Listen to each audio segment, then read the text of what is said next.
Well, the Wall Street Journal came out claiming that the Houthi fighters are now blaming Iran for the attacks on the Saudi Arabian oil facilities. And not only are they blaming Iran, but they're warning the Saudi Arabian people that Iran is planning to do it again. That's right. This article caught my attention because just on its face, it sounds kind of ridiculous. So let's go ahead and go through this. It says here, Yemeni rebels warn Iran plans another strike soon. Okay, so just before we go into this article, now remember the Houthi fighters are the fighters who are at war against Saudi Arabia.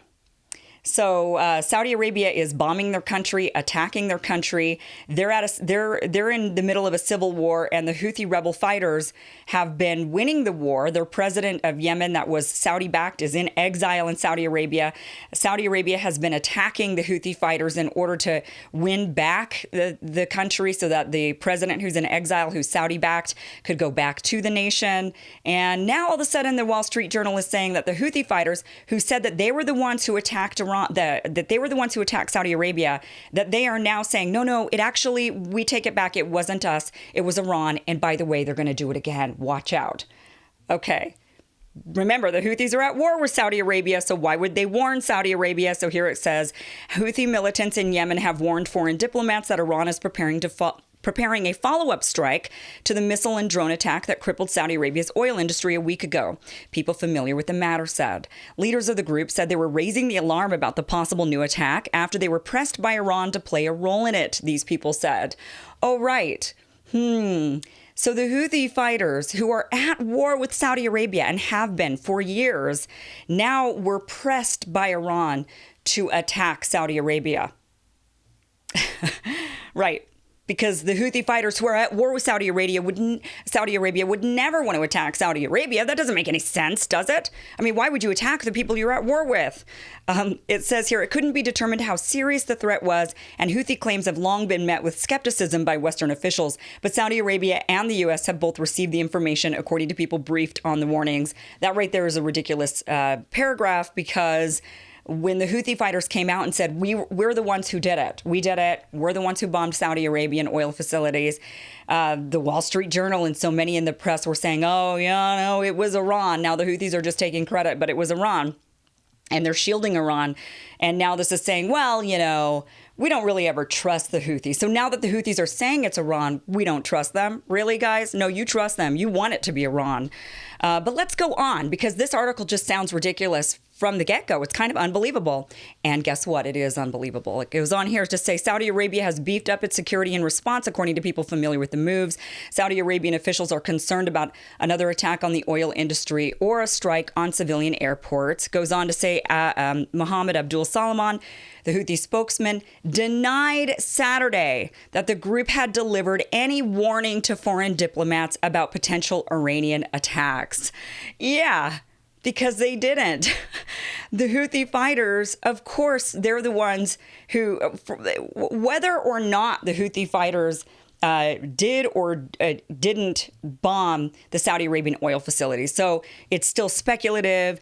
They claim they did it, but let's just say whether or not they did or they didn't, it doesn't matter. The fact is the Houthi fighters are at war with Saudi Arabia.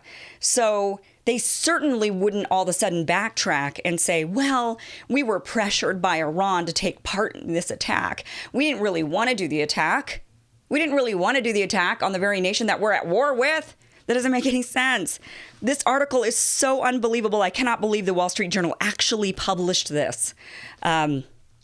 Luckily, this came out, and I immediately was alarmed, and then I read more of this article and thought, oh my gosh, they really are desperate to pinpoint this on Iran, to the point where they're essentially relying on, obviously, unreliable sources or no source at all. They made it up just to go to war with Iran, just to point the finger at Iran. And this is so unbelievable that I cannot believe that this was published. But luckily, in looking more into it, I haven't seen another outlet publish this similar story. It's just the Wall Street Journal at this point. But How ridiculous is this narrative that the Houthi fighters were somehow pressured by Iran to attack Saudi Arabia when the Houthi fighters have been at war with Saudi Arabia for years? This doesn't make any sense. So I just wanted to bring your attention to that ridiculous article because this just goes to show how far the narrative is willing to go, how ridiculous the narrative is willing to go in order to blame Iran and in order to go to war with Iran. To the fact that they're just going to say that the people who are at war with Iran didn't really want to do it. They didn't really want to do it. And they go on to say in this article, they insinuate that the reason why the Houthis are now coming forward and saying, well, it wasn't really us, it was the Iranians, is because now they're seeing the implications of what this is really going to mean for them. It's going to mean nothing for them. If the Houthis did it, they're already at war with Saudi Arabia. They're already being bombed by Saudi Arabia and massacred by Saudi Arabia. So that's not going to do them. That's not going to be any different for them. And we're already providing Saudi Arabia with the weapons to go and attack the Yemenis. So nothing changes for them. You know, why would they all of a sudden say, oh, well, we didn't realize the gravity of this situation. If we were to take responsibility, suddenly we're at war with who? Saudi Arabia? I just can't get over how ridiculous this is. So sorry I keep repeating myself on that, but this is just so stupid. So what is the latest anyway with the escalating tensions with Iran, besides the Wall Street Journal obviously lying through their teeth to try to march us into war? Shame on you, Wall Street Journal. But the U.S. has deployed more troops to Saudi Arabia and the United Arab Emirates. Trump says that they are defensive in nature. They're mostly for air and missile defense. I don't care what you call them. I'm sure the troops aren't really exactly thrilled that they're going and having to be deployed to the Middle East. I'm sure they're thinking that's just great. And that all obviously is just one step closer to an all-out war. Mike Pompeo did reiterate this on Fox News Sunday, saying that, yes, these are just defensive in nature. They're for air and missile defense. Meanwhile, there is a U.S.-led coalition that has started to patrol the waterways in the Gulf and in the Strait of Hormuz. And Iran has actually asked the U.S. to leave. On Sunday, Iran actually had a military parade in Tehran, and they showcased Iran's military might. They were, according to Politico, the Iranian military parade that they had showcased their military strength with naval vessels, submarines, armed speedboats that swarmed across the Persian Gulf. Troops showed off land-to-sea missiles capable of targeting the U.S. Navy, and commandos fast-roped down onto the deck of a ship resembling Iran's July seizure of a British-flagged oil tanker. And during this military parade, the president of Iran spoke, and he said he really just asked for the U.S.-led coalition that's kind of patrolling these waterways to get out of the area, to allow Iran to continue to keep the area secured, along with the countries that have been working with Iran, including Russia and India and China. And he said, your presence has always been a calamity for this region, and the farther you go from our region and our nations, the more security would come for our region. And he's not really wrong on that, right? Every time the U.S. gets involved in the Middle East, it does speak calamity for the region. It's destabilizing. There's war. The region has just not been able to recover since, well, we got involved. And the Iranians are very familiar with that. The 1979 revolution in Iran had a lot to do with the fact that the government that was in Iran at the time was U.S.-backed, very much a U.S. puppet kind of government. And the Iranians had had enough of that Western influence and wanted to take their nation back. They didn't want to be controlled by the United States, which is understandable. If it were us here in the United States and we were being controlled by Russia, right? We're always being controlled by Russia or China or something.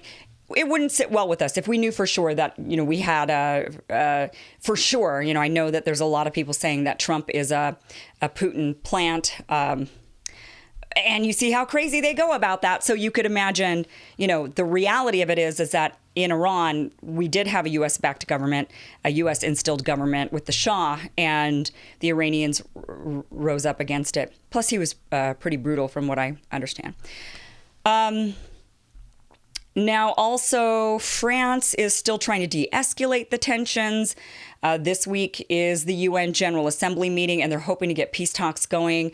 Now, the French said that they're not necessarily thinking that they're going to get a meeting between Trump and the president of Iran, but they said that, and that's not really their priority. They said that the priority is to get the peace to get both nations back onto a path of peace. So that is the latest with the rising tensions and escalations with Iran. I just really do not want this to go to war. There is no reason to go to war with Iran.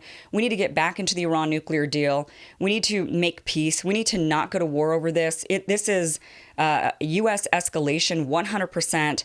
Iran is just reacting. So we're acting and they're reacting. And it's if we just stopped acting, they would stop reacting. So we need to lift the sanctions. We are committing an act of economic war on the nation. We need to back off from that. And also another one of the updates is that we've now put the most sanctions on a nation ever, I believe is what they say about Iran, that they're now under the harshest U.S. sanctions ever. That's an act of war. What are they expecting is going to happen? I might have mentioned that in the last update already, but that is really seriously brutal, and that definitely forces a nation's hand. What do you expect them to do? So, let's just keep our fingers crossed that we don't end up going to war. This wouldn't end well. This wouldn't be good for either of the countries. And we just need to not do that. So that is the latest. And I'm sure there'll be more.